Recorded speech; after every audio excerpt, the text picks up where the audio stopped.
esse é o terceiro jantar que nós realizamos aqui nesse restaurante.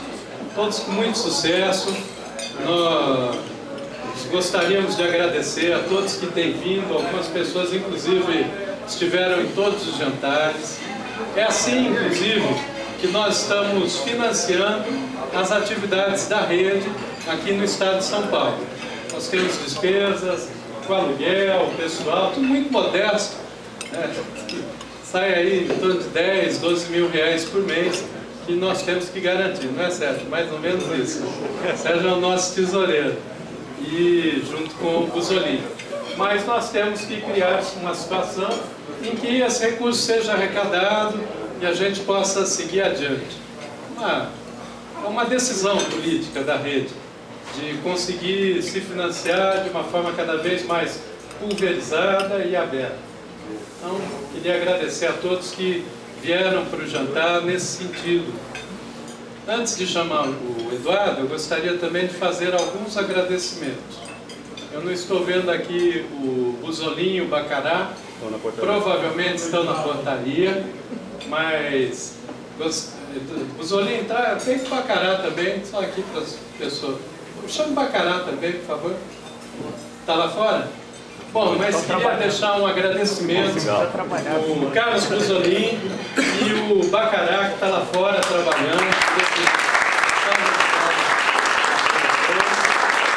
Busolini que cuida da nossa sede e Bacará que nos ajuda também, já está, uma série de atividades. Também aqui tem a Zezeta, que nos ajudou voluntariamente na recepção das pessoas. Por favor, eu também o Alfredo e o Zé Gustavo, que estão nos ajudando na estrutura. Inclusive, esse debate aqui, ele vai depois para a internet, uma atividade nossa. Outro dia eu encontrei com o Janete e até falei, recebi de amigos, assim, nessas ondas de internet, um trecho de uma entrevista dele no Roda Viva. E já está virando um popstar. Se não tivesse, eu até me arrependi em que ele não se filiou antes no PSB agora, em condição de sair candidato. Seria um bom candidato para ele. E quem sabe umas próximas. Mas enfim, que eu vi que está aos milhares mesmo, já é um viral, né? Já está entrando naquele outro patamar, o que é bom. É bom, sobretudo, quando nós começamos a ter intelectuais e pensadores do Brasil que começam a ser começam a ser percebidos, às vezes num pequeno trecho de vídeo pela internet. É sinal de que o povo brasileiro ele quer discutir com seriedade os seus problemas.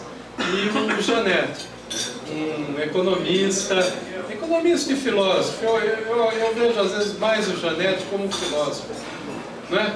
Autor do Auto-Engano, da Felicidade também.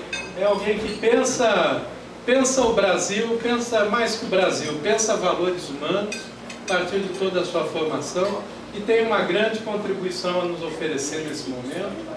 Ele é o conselheiro econômico, um dos conselheiros econômicos da Marina Silva, na rede. De pronto tem colaborado conosco bastante. E como eu fiz o agradecimento a todos que estão na linha de frente desse trabalho aqui, por favor, se eu esqueci alguém, mas é isso, né? É o Valfredo, Zé, Bacará. Eu te citei, Bacará.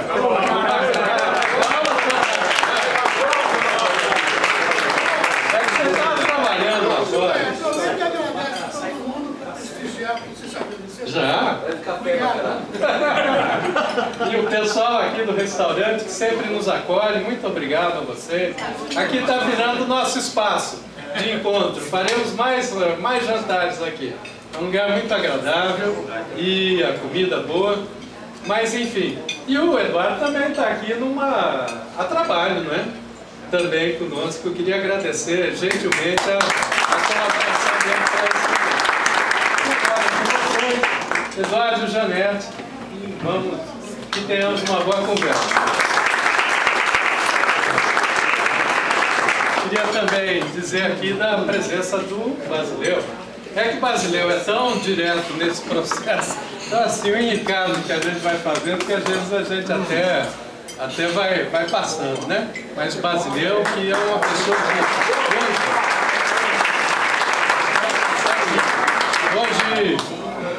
hoje ele é um dos esteios da construção dessa aliança PSB, Rede, PPS, que tem colaborado, tem construído as bases programáticas, inclusive da aliança.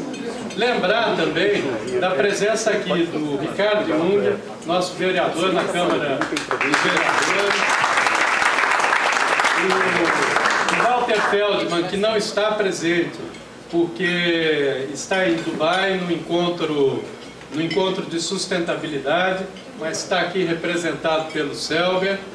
E o Cicote, que eu estou procurando aqui, Cicote, vereador de Santo André, também aqui presente, vai ser um dos nossos candidatos da rede. E já que falei de candidatos, que se levantem os nossos candidatos. Reinaldo Mota, os presentes, né? Salve, Reinaldo Mota, Salve, José Gustavo, que também é candidato, mas eu já falei aqui do grupo de trabalho. Enfim, acho que não esqueci de mais ninguém. Então, muito obrigado. E também do IC, que eu faço questão também de dizer, porque a ideia desse encontro... Tá ficando bom, né? Tá ficando bom. Mas a ideia desse encontro é exatamente partir de uma sugestão do IC.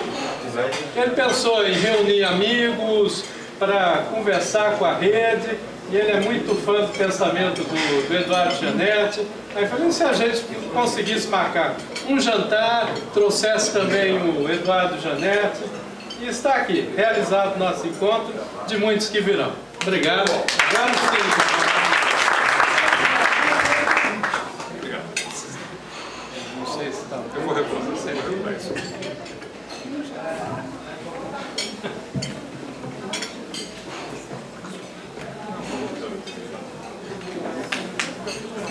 Bom, muito boa noite a todos. É uma grande alegria estar aqui participando desse jantar da rede. Queria, antes de mais nada, agradecer a presença e a contribuição de vocês. Dizer que esse é um momento numa trajetória e o fato de vocês estarem aqui, eu espero que seja também o início de um trabalho de engajamento e de participação e de trabalho de multiplicação da nossa proposta e da nossa mensagem no caminho que nos separa das eleições de outubro. A minha tarefa aqui, como foi proposta, aceitei de bom grado, não vai ser falar de filosofia nem de política, lamento, mas será falar um pouco de economia. Como eu já disse, espero não atrapalhar a digestão de ninguém, mas o Brasil, todo mundo sabe, está passando por uma forte reversão de expectativas. Nós tínhamos, há poucos anos atrás, uma situação em que o Brasil parecia, para o mundo e para si próprio, um país que tinha finalmente encontrado uma trajetória de crescimento sustentado, com estabilidade macroeconômica, um país que conseguiu atravessar um custo relativamente baixo a crise mundial de 2008 e 2009. Nós estivemos na capa das principais revistas de economia do mundo como um país que finalmente tinha acontecido, cujo futuro tinha chegado. Era o país do futuro, em que o futuro tinha finalmente chegado. Fomos capa da Economist, o país decolando, o Cristo Redentor decolando. Tivemos um ano espetacular de crescimento, que foi 2010, em que o país cresceu 7,5%. E tudo parecia indicar que o Brasil tinha encontrado um momento muito positivo, tinha encontrado um caminho de prosperidade e crescimento em bases sustentadas, em bases duradouras. O que nós sabemos de lá para cá é que isso está muito longe de ter sido o caso. O que nós estamos vendo de lá para cá é uma grande frustração, um grande descontentamento. E o Brasil, que estava no grupo dos países mais promissores do mundo emergente, hoje, ao contrário, está sendo classificado como membro de um pelotão dos frágeis, entre os países mais vulneráveis e mais frágeis do mundo, no que diz respeito ao seu potencial de crescimento e de manutenção de um certo ordenamento econômico. Nós não estamos no precipício em que caíram Argentina e Venezuela, mas às vezes dá a impressão de que tem um tango que começa a ser ensaiado no Brasil. E nós vamos estar falando um pouco sobre isso aqui. Como é que está hoje a economia brasileira? Qual é o retrato e a situação objetiva em que estamos hoje? Eu não vou falar muito não, podem ficar tranquilos. Eu vou falar mais ou menos uns 20, 25 minutos, no máximo meia hora, e depois nós vamos abrir a palavra para o que é corretamente chamado a nossa conversa aqui. Eu espero que vocês compartilhem também pensamentos e reflexões e ideias para que a gente possa conversar. Mas qual é a situação hoje real do Brasil? Nós estamos vendo no Brasil três... obrigado. Não. Ele vai falar muito. Se a gente examinar hoje a economia brasileira, a gente percebe uma combinação de três coisas que não costumam andar juntas.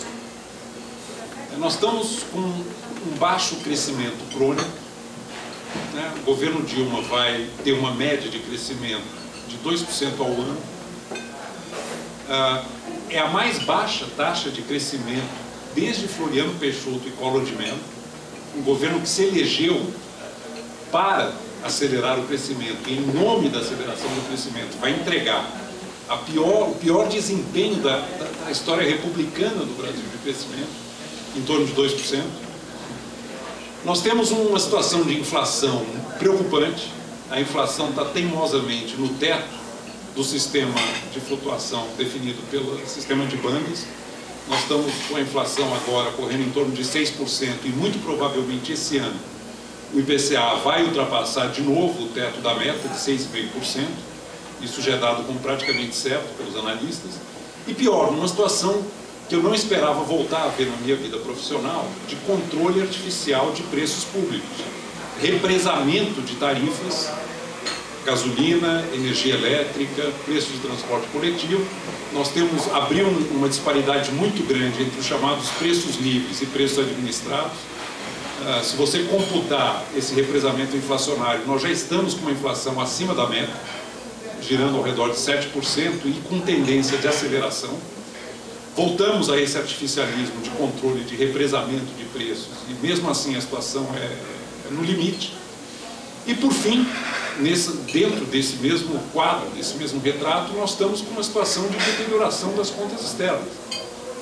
O Brasil, que acumulou superávites em conta corrente durante vários anos, passou a ter grandes déficits em conta corrente, que agora no ano passado, atingiram 3,6% do PIB.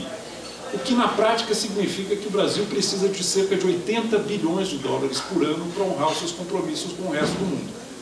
Se vocês somarem tudo que o Brasil gasta com o mundo e tudo que o mundo gasta com o Brasil, nós estamos com uma diferença negativa ao redor de 80 bilhões de dólares. Por enquanto, o investimento direto estrangeiro vem sendo num montante suficiente para cobrir esse déficit de conta corrente, mas se houver alguma percepção aguçada de incerteza em relação ao Brasil e esse investimento direto estrangeiro não continuar vindo para nós nos tornamos um país vulnerável. Nós vamos ter que fazer um movimento que será muito doloroso de fechar esse déficit de conta corrente em curto espaço de tempo, o que significará uma contração razoável da atividade econômica no Brasil. O Brasil voltou a ser vulnerável nas suas contas externas. Esse é o enredo. O que eu digo, essas três coisas não costumam caminhar juntas.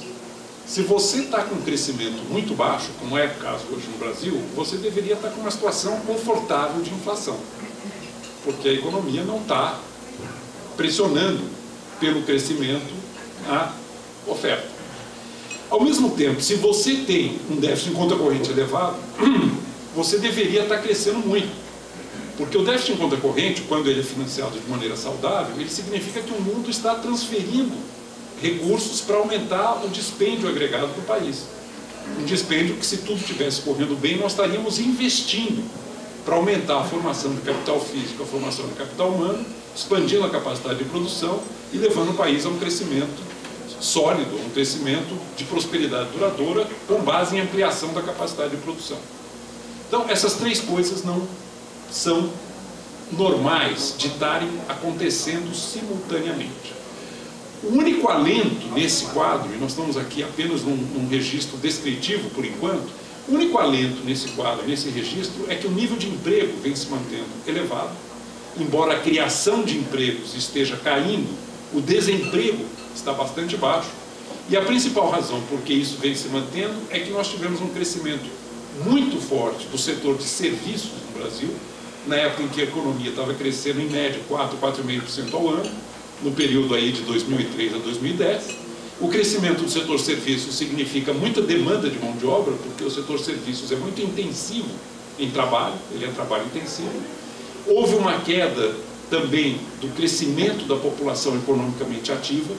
A demografia brasileira já está significando menos gente entrando todo ano no mercado de trabalho. O crescimento da população economicamente ativa hoje reflete o crescimento demográfico de 15, 20 anos atrás, já está caindo fortemente. Então, isso tudo ajuda a entender como e por que o quadro do desemprego é o fato alentador, é a realidade alentadora do que nós temos hoje em termos de situação macroeconômica do Brasil. Bom, esse é o registro, essa fotografia. Por que isso aconteceu? Por que aquele bom momento que o Brasil vinha construindo no período aí, 2003 a 2010, podemos até olhar um pouco mais para trás, mas certamente até 2010 parecia um movimento muito positivo e de repente não se manteve, não se sustentou, e hoje nós estamos vivendo essa forte reversão de expectativas e forte desapontamento com o desempenho da economia brasileira. A minha resposta a essa pergunta, por que essa virada, passa por 3 componentes. Eu poderia elaborar bastante cada um deles, mas eu vou me concentrar no último, porque acho que é o que mais interessa para nós aqui, que diz respeito ao atual governo.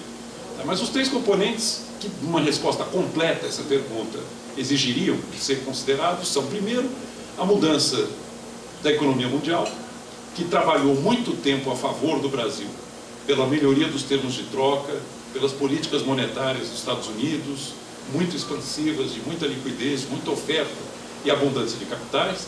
Esse momento favorável da economia mundial passou. E este é um componente da piora do quadro macroeconômico brasileiro.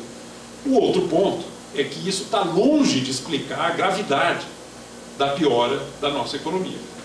Eu me lembro sempre de uma metáfora daquele mega investidor americano, Warren Buffett, que diz que é só quando a maré baixa que nós descobrimos quem estava nadando nu. A maré da economia mundial baixou e o Brasil foi pego de tanga e muito vulnerável. Então, de crochê, tanguinha de crochê, tanguinha do Gabeira.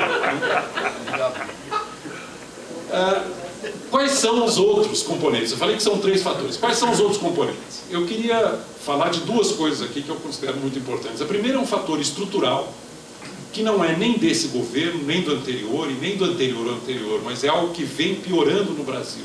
Desde a Constituição de 88, que nós vamos, em algum momento, ter que entender melhor e enfrentar um fator ligado a finanças públicas, e um fator conjuntural, o terceiro componente, não menos importante por estar em terceiro lugar, que é a piora da qualidade da política econômica no Brasil, especialmente a partir do segundo mandato do Lula, mas de maneira muito pronunciada durante o governo Dilma. E esse é um ponto que eu vou elaborar um pouco. Deixe-me falar primeiro do fator estrutural. Acho que é um número que todos nós brasileiros temos que ter na cabeça, talvez é o número mais gritante da economia brasileira, o número mais assim, assustador, no sentido de que há algo profundamente errado num país em que isso aconteceu. A carga tributária bruta no Brasil, total de impostos arrecadados pelos 3 níveis de governo, em 1988 era 24% do PIB. De cada R$100 de valor que os brasileiros criam com o seu trabalho, 24 eram arrecadados e iam para os cofres públicos. Era uma carga tributária normal para um país de renda média. Países de renda média no mundo têm carga tributária de 20% a 25% do PIB. O Brasil estava dentro desse intervalo em 88. A partir de 88, começa a crescer a carga tributária bruta. Hoje ela está em 36,5% do PIB. Ela passou de 24% para 36,5% do PIB. Não para aí. O Estado brasileiro hoje, eu estou sempre falando União, Estados e Municípios, o Estado brasileiro consolidado hoje gasta 3% do PIB a mais do que ele arrecada. Esse é o déficit nominal do Estado brasileiro. Então você soma 36,5% do PIB de carga tributária, mais 3% do PIB que o Estado gasta além do que ele arrecada, isso significa que 39,5%, 40% da renda nacional brasileira transitam pelo nosso setor público. São intermediados pelo Estado brasileiro. Ele drena 36, gasta 3 a mais do que ele arrecada, portanto 39 a 40% do resultado do trabalho anual dos brasileiros transita pelo nosso setor público. O mais assustador vem em seguida. Desse total que é drenado pelo Estado brasileiro, quanto o Estado brasileiro investe em formação de capital? Basicamente em infraestrutura. Quanto é que o Estado brasileiro entrega em investimento em capital físico? Vamos falar aqui da estrutura básica de capital do país. A cargo do Estado brasileiro é fundamentalmente a infraestrutura. Tudo incluído, inclusive o PAC, que eu chamo de plano de abuso da credulidade. Tudo incluído, o Estado brasileiro, na média dos últimos 4 anos, investiu 2,4% do PIB a cada ano. Ele drenou 36 em carga tributária, ele gastou 3 a mais do que arrecadou e ele investiu 2,4% do PIB. Na época da Constituição de 88, pasme, o Estado brasileiro arrecadava 24 e investia 3% do PIB. Passou de 24 para 36 e caiu a capacidade de investimento do Estado. Esse número é realmente sério para uma economia que almeja crescer por meio da ampliação da sua base de capital. O crescimento sustentado, a prosperidade duradoura, depende de uma ampliação do estoque de capital físico e do estoque de capital humano do país. Eu não estou falando aqui de capital humano, poderia estar fazendo o mesmo raciocínio. Nós temos uma enorme deficiência em formação de capital humano, mas esse é um outro assunto também. E não é por falta de recursos no setor público que o nosso capital humano é tão deficiente, mas o fato é que o Brasil, em pleno dividendo demográfico, ou seja, numa situação extremamente favorável de composição etária da população, não está, longe disso, fazendo o que deveria estar fazendo, que é constituir a base de capital físico e capital humano para ter uma economia próspera, uma economia altamente produtiva, em que o trabalho de um brasileiro gera um valor econômico alto, que permite gerar bem-estar e que permite melhorar as condições de vida da população. A questão básica é a seguinte: nós estamos ainda num momento favorável da demografia. A população brasileira triplicou em 45 anos. Passou de 50 para 150 milhões de habitantes entre 1950 e 1995. A taxa de fecundidade caiu dramaticamente a partir dos anos 70. Nós estamos hoje com menos de 2 filhos em média por mulher no Brasil, uma taxa um pouco abaixo da reposição. O que demorou 60 anos para ocorrer na Europa, passar de 3 para 2 filhos por mulher em média, no Brasil demorou 19 anos para acontecer. Caiu muito rapidamente a taxa de fecundidade. Isso gera uma situação muito peculiar e única na demografia, que é o dividendo demográfico. O que aconteceu? Entrou uma bolha populacional na base da pirâmide etária, que foi a explosão populacional do pós-guerra.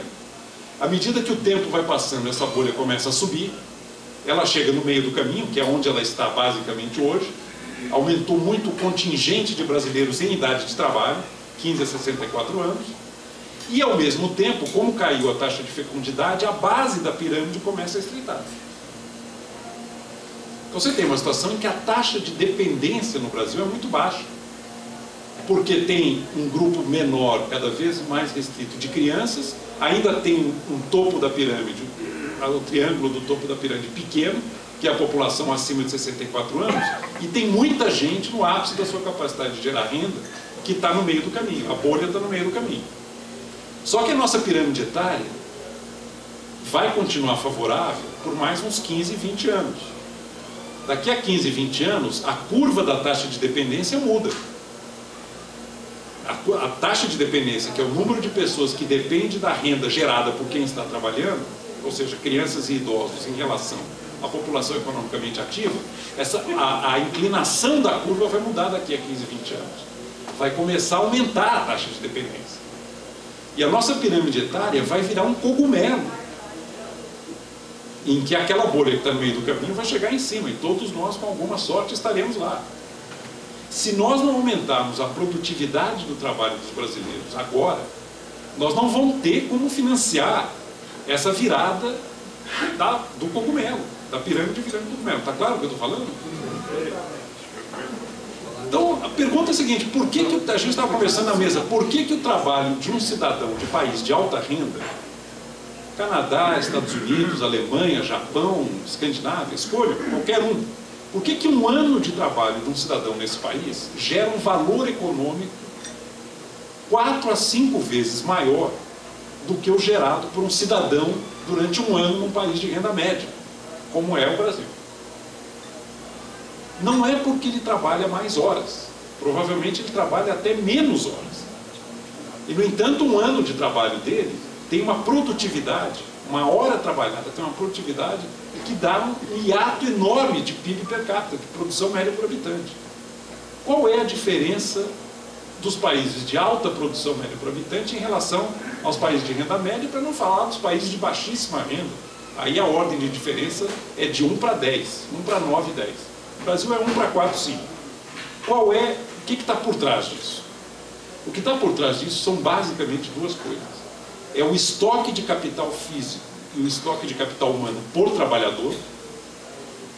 E a outra coisa é a eficiência alocativa. Vou falar um pouquinho sobre cada uma delas e falar do governo Dilma, e aí prometo que acabei.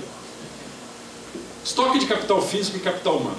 A diferença entre um país de alta produção média por habitante e o nosso, ou os demais países de renda média, é a diferença entre você acordar de manhã e trabalhar com uma enxada ou trabalhar com um trator.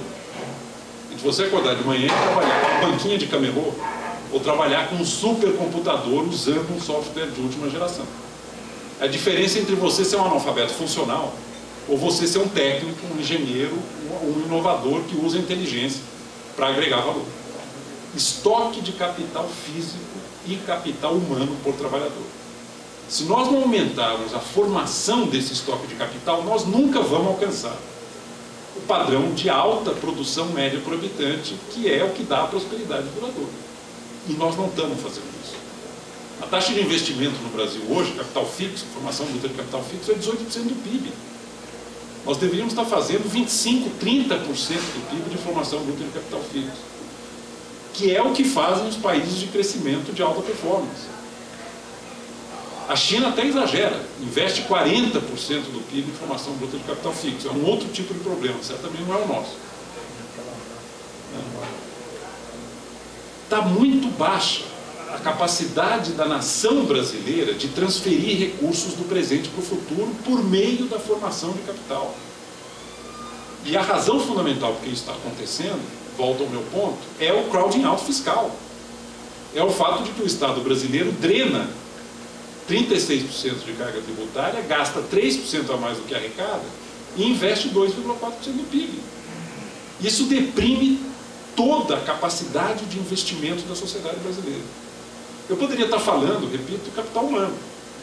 Acho que não precisa elaborar demais, né? Mas quando o Brasil participa do PISA, que é o Teste Comparativo Internacional de Aprendizado aos 15 anos, os alunos brasileiros em matemática, ciência e leitura ficam nas últimas colocações. Entre 59 países, a gente normalmente está em 55º, 56º. O IBOP fez uma pesquisa sobre analfabetismo funcional no Brasil, no ano passado, vai fazer outra esse ano, vamos ver o resultado. Eu vi um número lá que me deixou realmente estarrecido. Analfabetismo funcional é o cara que lê o texto e não consegue interpretar, não relaciona as ideias, não separa um fato de uma opinião, não sabe fazer contas. O IBOP apurou. Eu fiquei incrédulo quando eu vi. Depois eu fui atrás da pesquisa e era isso mesmo. 1/3 dos egressos do ensino superior no Brasil é analfabeto funcional. Não está plenamente alfabetizado. Superior. Eu sou professor universitário e não devia me surpreender tanto assim. Mas eu fiquei surpreso. Aí você vê o Conselho Regional de Medicina aplica um exame para sextoanistas de medicina no estado de São Paulo conhecimentos básicos e 60% é reprovado. O exame da OAB, tipicamente, quantos são reprovados? 80% são reprovados. 90 e tanto. Não adianta achar que diploma sem lastro significa a formação do capital humano. Isso é uma enganação. Bom, esse é o fator estrutural. Nós não estamos conseguindo transferir recursos do presente para o futuro. Isso tem tudo a ver com sustentabilidade da nação. Nós não estamos conseguindo transferir recursos do presente para o futuro para criar uma prosperidade duradoura no Brasil. E se a gente continuar nesse caminho por mais tempo e a curva da taxa de dependência virar, como ela inexoravelmente vai virar, nós estamos plantando agora um quadro melancólico de alta taxa de dependência de um país que envelhece antes de enriquecer. Esse é o final da história. Bom, falar um pouco do terceiro fator da piora da economia brasileira, depois a gente conversa, que é o governo Dilma. Eu falei que eu ia atrapalhar a digestão de vocês. Eu sou especialista nessa... Não tem jantar de graça.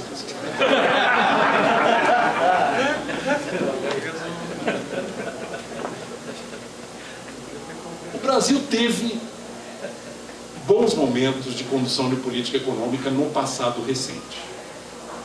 Nós fizemos uma transição política e uma alternância de poder muito delicada, muito arriscada até, por tudo que poderia ter acontecido e que felizmente não aconteceu, que foi a passagem do segundo Fernando Henrique para o primeiro Lula. Mas o Brasil conseguiu fazer essa transição e essa alternância de poder, que é para aquilo para que a democracia existe. O Brasil conseguiu fazer isso de maneira muito madura e muito surpreendente. Começando com a Carta aos Brasileiros e depois, durante o primeiro mandato do Lula, foi realmente inesperado, eu diria até, que o Lula, no início do seu primeiro governo e durante o seu primeiro governo, tenha, com muito pragmatismo até, mas no bom sentido da palavra pragmatismo, tenha entendido que a política macroeconômica que vinha sendo implementada pelo governo Fernando Henrique no segundo mandato deveria ser, mais do que preservada, reforçada. O compromisso com o chamado tripé. E foi um momento quase mágico de política econômica no Brasil, e isso poder acontecer aqui, essa alternância de poder, sem enveredar para o populismo, como a gente está assistindo Argentina, Venezuela, afundando de maneira quase caricatural, né, com o populismo que é uma praga latino-americana. Foi um bom momento de política macroeconômica. O governo Lula, no primeiro mandato, reforçou o compromisso com a austeridade fiscal, fez superávites até maiores do que vinham sendo praticados, preservou a independência do Banco Central para cumprir o centro da meta de inflação. É uma coisa, às vezes, desagradável de fazer, aquela história de que o papel do Banco Central é tirar o barril de chope quando a festa começa a ficar animada.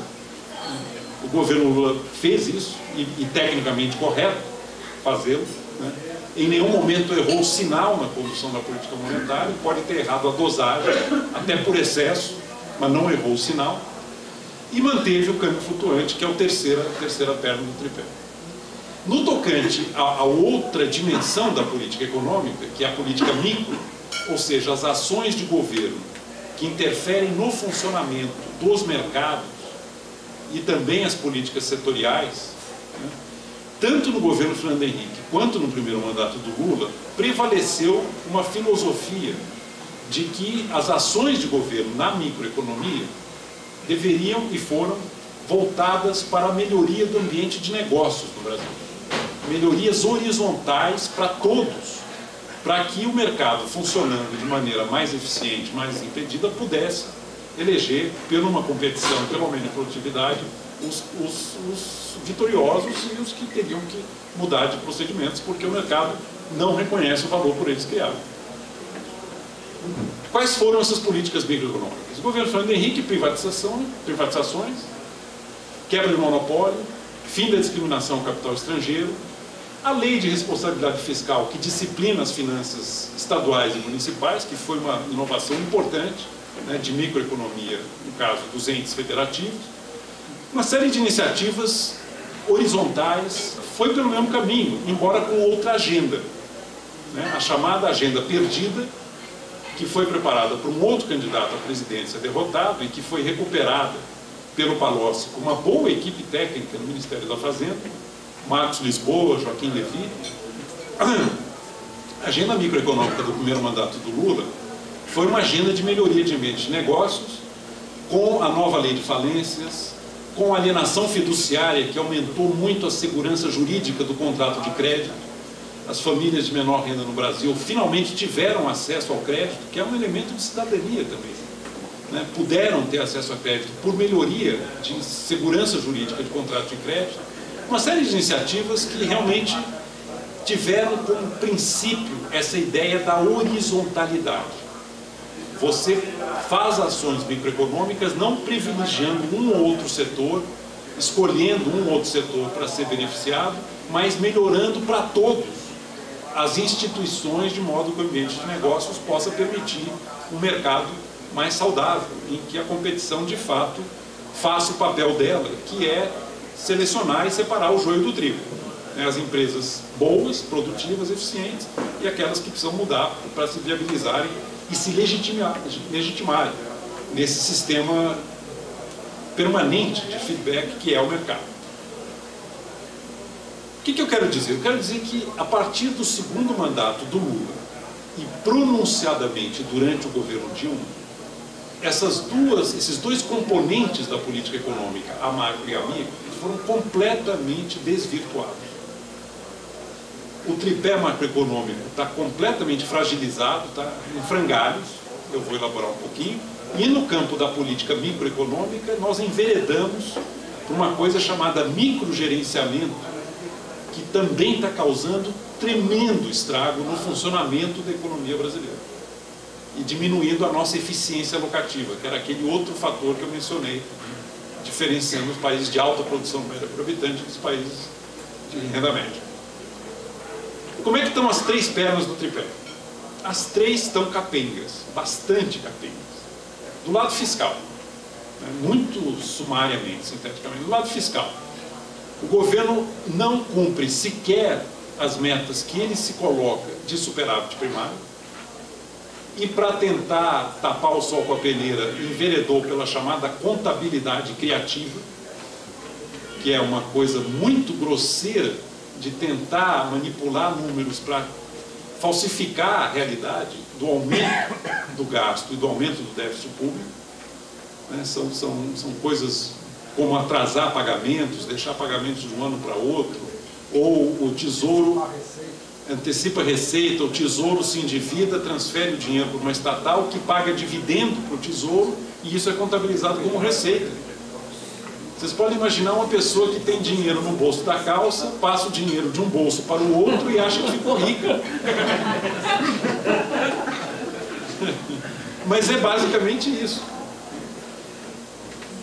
As contas públicas perderam a credibilidade, perderam a transparência no Brasil. É muito sério, isso é muito grave. Nós lutamos muito para conquistar uma transparência e uma seriedade de contabilidade e de finanças públicas. Mesmo que a realidade seja difícil de encarar às vezes, é melhor sabê-la do que escamoteá-la, né? Bom, política monetária. O Banco Central, durante Dilma, cometeu uma barbeiragem horrorosa.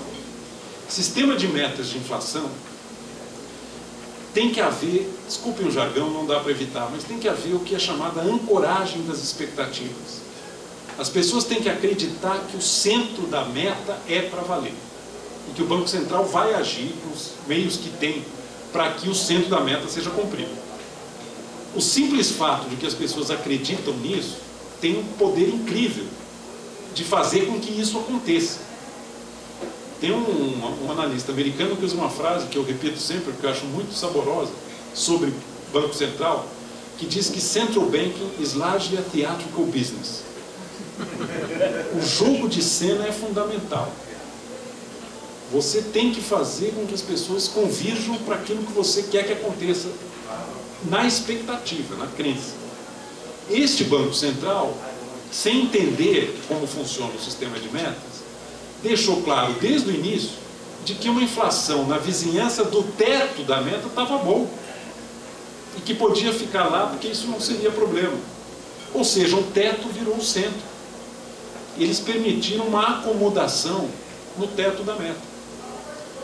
E quando a coisa começou a piorar, porque a inflação começou a extrapolar do teto da meta, eles partiram para essa ação regressiva de começar a controlar preço.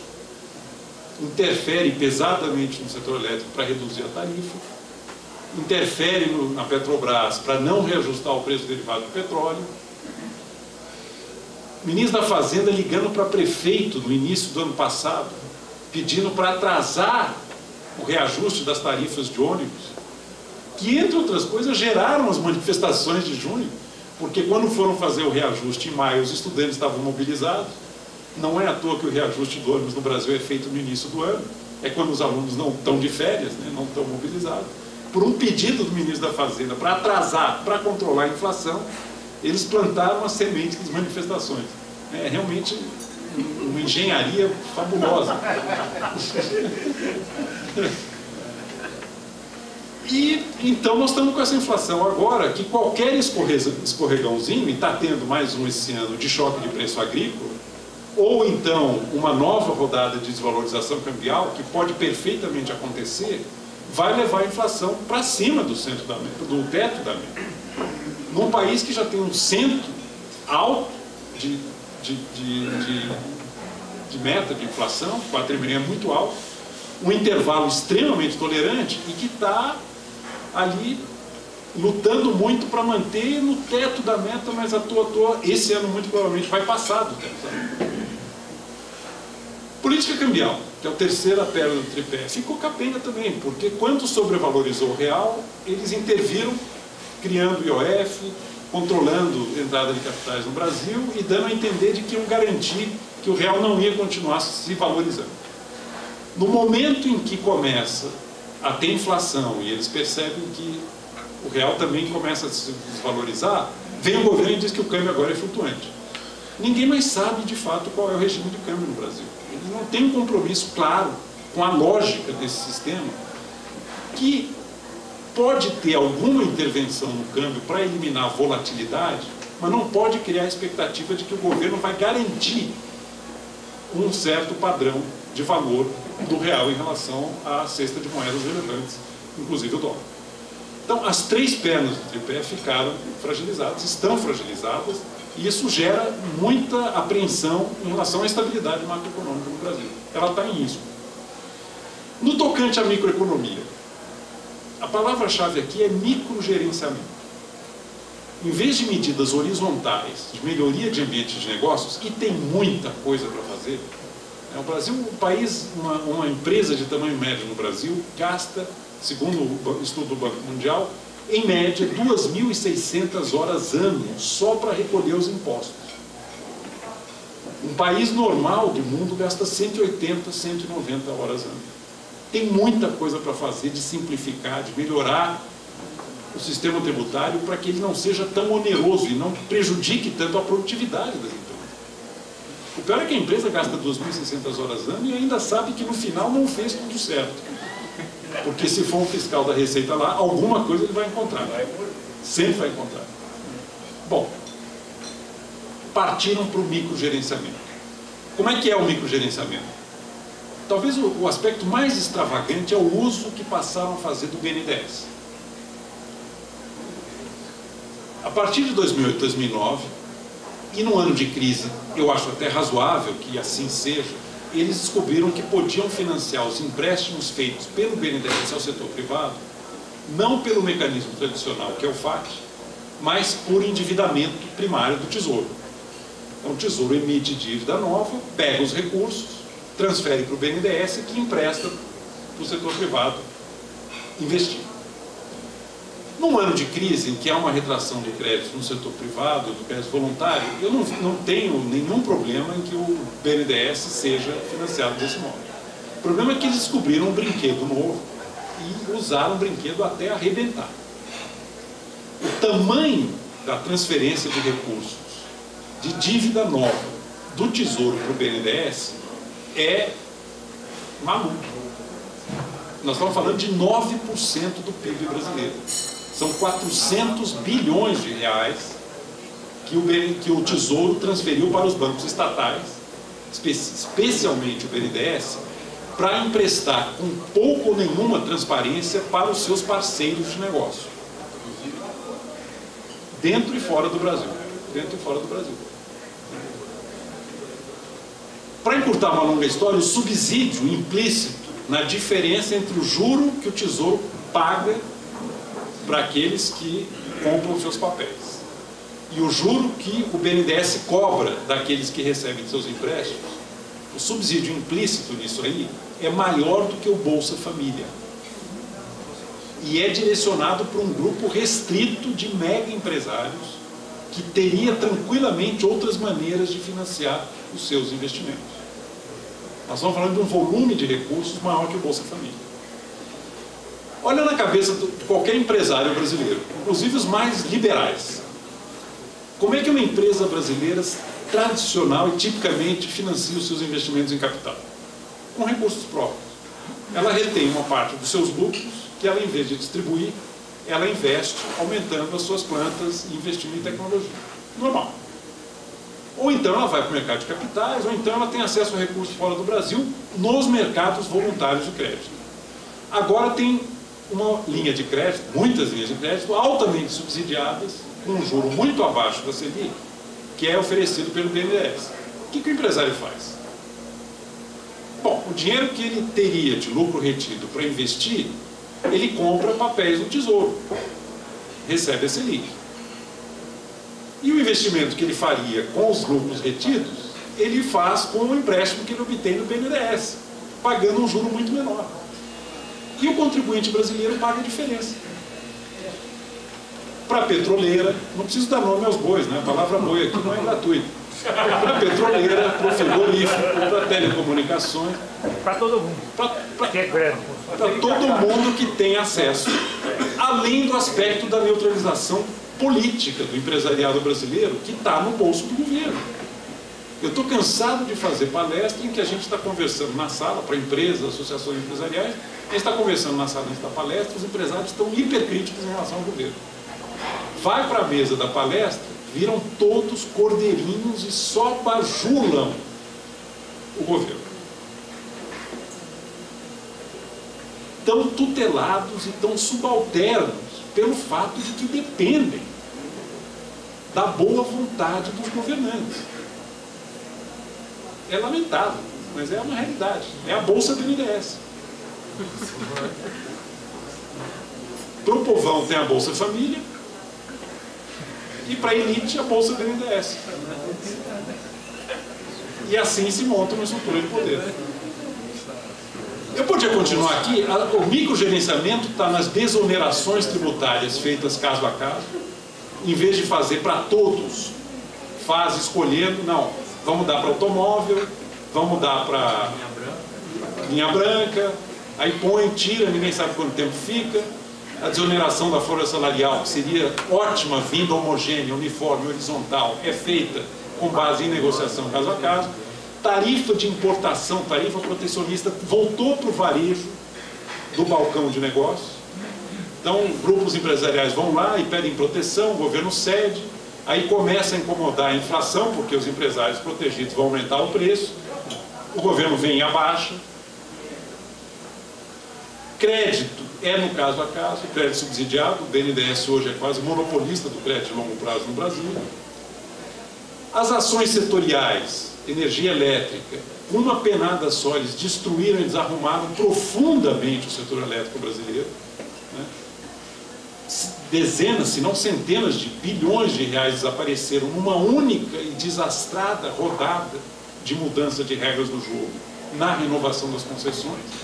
O setor elétrico eu não preciso nem falar, é só abrir qualquer jornal, setor petróleo, desculpa, para ver o que está acontecendo.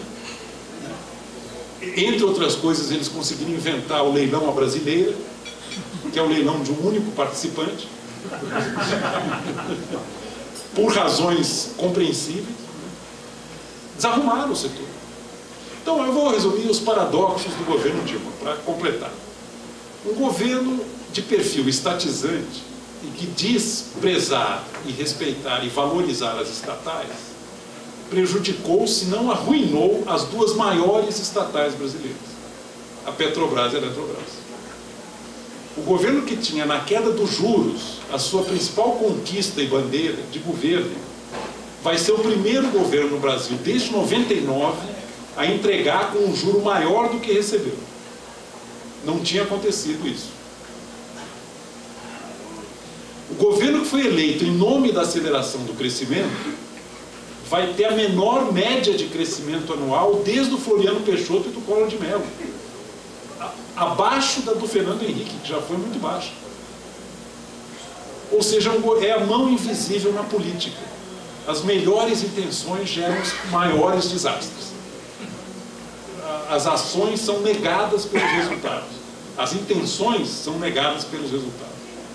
Assim como na economia, a mão invisível, segundo a teoria do Adam Smith, o egoísmo, a vaidade, os vícios privados gerariam benefícios públicos, esse governo inventou a mão invisível na política.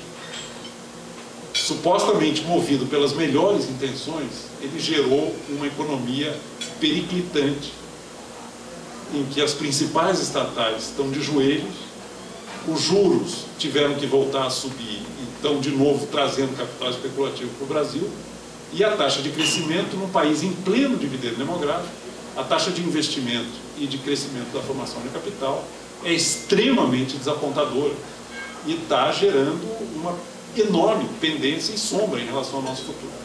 Eu vou parar por aqui porque eu já falei muito além do que eu imaginava, e agora a bola com vocês, a gente troca a bola aqui na medida do interesse.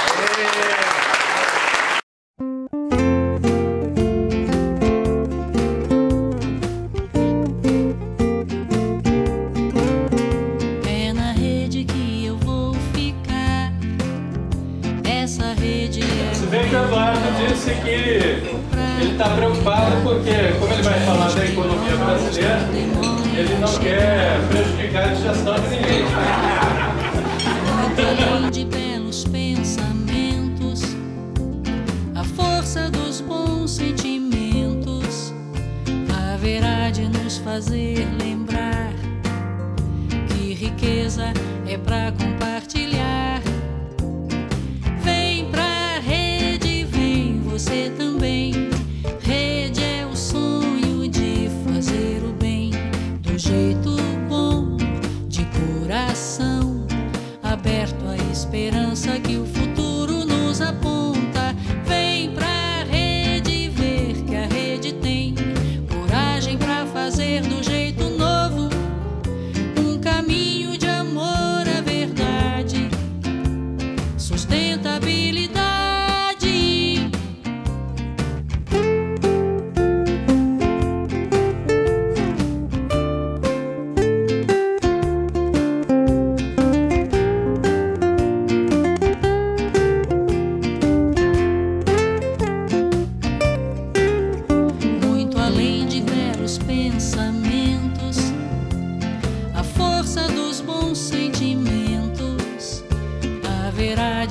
Fazer lembrar que riqueza é pra compartilhar. Vem pra rede, vem você também. Rede é o sonho de fazer o bem do jeito bom, de coração aberto à esperança que o futuro nos aponta. Vem pra rede ver que a rede tem coragem pra fazer do jeito novo um caminho de amor à verdade, sustentabilidade. Vem pra rede, vem você também. Rede é o sonho de fazer o bem do jeito bom, de coração aberto à esperança que o futuro nos aponta. Vem pra rede ver que a rede tem coragem pra fazer do jeito novo um caminho de amor à verdade, sustentabilidade. Sustentabilidade. Sustentabilidade.